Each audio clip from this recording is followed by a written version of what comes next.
Tales of Estolia. Volume 1. The Promise of Zacharias. Part 5. According to Prophecy. Chapter 2. Concert. Christmas Eve, 2018. One cannot properly discuss the metamorphosis that followed the disaster in Iceland and Hath, without bringing Tverlock into the conversation. His sweet music, extraordinarily moving to even the tone-deaf, somehow provided the impetus to start it on its way. The number of different forces trying to keep humanity indifferent to, or actively opposed to the necessary changes required to save themselves were deadlocked, any meaningful progress stalled. But it cannot be disputed that the first movement towards sanity came on the heels of Tverlock's final concert. Rhiannon Omador, in Scrito. Nico sent me tickets to the show, Orion said. Callista looked up from her book, one finger marking the point in the text where she stopped reading. What? She asked. Nico, my former roommate, you met him. He knew I wanted to take you, Mom, and Dad to see Tverlock. Tickets were sold out almost before they went on sale. She'd wanted to go. Everyone had. But there were only so many tickets available. Tverlock Neumax was the most gifted musician of the 21st century. He had very limited concerts. He would select 20 cities each year, and go to each one for only a single concert. The rest of his time he spent with his wife and children. But everyone who knew of him was desperate to get tickets to his concerts. He would be in Phoenix on Christmas Eve, and he would have a Christmas Day concert in Denver, followed by 6 additional cities in as many days. He would not tour again for months. So far, in the 4 years he'd been an international sensation, he'd never visited the same city twice. Yes, and apparently Nico knows Tverlock and his wife personally. He introduced them to each other 6 years ago. He knew how much I wanted to treat everyone to this concert, so he got a special box seat for us. Orion. She was shocked. It wasn't in her brother's character to accept expensive gifts.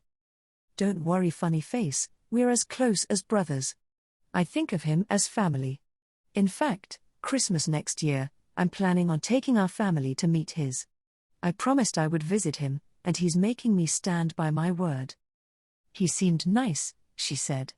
He had a funny accent, and she was certain most women would think of him as attractive. But his good looks were more threatening than attractive to her. Attractive men were scary. She was always afraid that some attractive man would look her way and want to date her. Just the thought of going on a date was terrifying. She frowned and said to her brother, I am not interested in your friend. So if you are matchmaking. He interrupted her, no, sis, nothing like that. He grinned. He said you reminded him of a deer in the forest. I don't know how to take that. Her attention shifted back to the Visigoths, studying for her upcoming test. 10 days later, Carly sat between her brother and parents. They were as enthralled as every other person in the concert hall. Tverlock Neumax, originally from some obscure Middle Eastern country, was now a world citizen, making his home near Spain, but traveling extensively so he could gift his music to as much of the world as possible. Carly leaned forward in her seat, looking from their box to the stage. The man performed with extraordinary finesse. In his biography, she learned that he started to go blind as a toddler, and lost his sight entirely by the age of 12. Shortly after he married, at the age of 30, they discovered that he had a brain tumor, causing his blindness. They operated immediately and he recovered his full vision in one eye, and partial vision in the other. While blind, he taught himself how to repair and play musical instruments. He recovered nearly all of the musical instruments from a shop that was destroyed by an explosion of natural gas, and spent his time fixing each instrument. Now he was a global phenomenon and his story was well known. He walked out on the stage, holding his wife's hand. They were literally like night and day. He was tall, broad, dark-haired, and with a dark complexion. His photograph on the program showed cobalt blue eyes.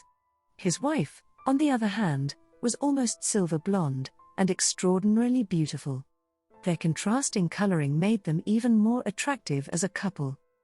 The music was more pure than any that angels might compose and perform. Exquisite. It was as if he could somehow get paradise to speak, and tell the world of the glorious possibilities in eternity. When he finally finished, she took a deep gulp of air and wondered if she'd breathed at all during his performance. They spoke of the performance as they left the concert hall and moved with the other concertgoers towards the parking structure. Tvolock has opened a window into heaven, her father said. They stopped at the corner, waiting for the traffic light to change so they could cross to the parking structure. Her mother turned towards them and said, her voice muted with the emotion of the performance they'd just witnessed. "I don't think anyone can doubt eternity exists after that," she said. "It is." Callista would never know what else her mother was going to say. The light had turned red for traffic and the walk sign was flashing for them. They had not yet started across the street, waiting for her mother to finish her sentiment, when there was a horrendous noise. Callista looked towards it, but all she saw was her brother jumping towards her, moving almost in slow motion. His arms were outstretched and she was confused when he shoved her violently away from him. Then time sped up, and her brother was no longer there in front of her, instead she was seeing a yellow bumper heading her way.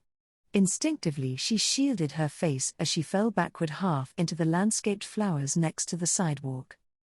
Shattering glass, screams, the sounds of vehicles hitting each other, all assaulted her ears.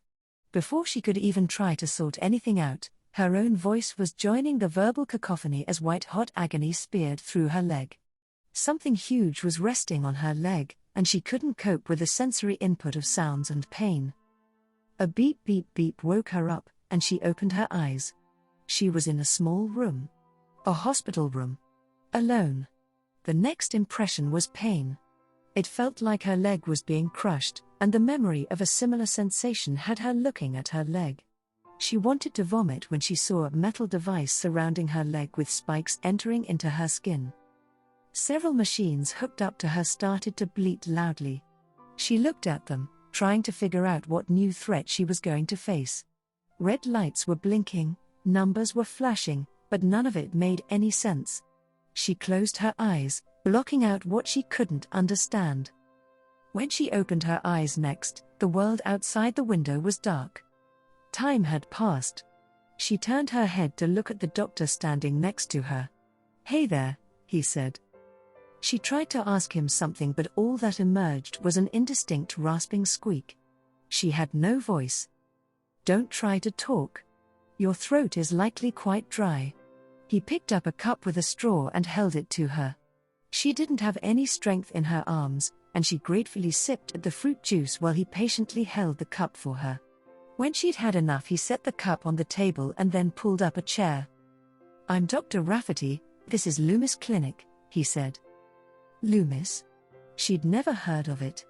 When she tried to ask him another question, she still couldn't talk. "We're in San Francisco. Your injury required some specialized treatment, and it was easier to bring you to me than have me go to you."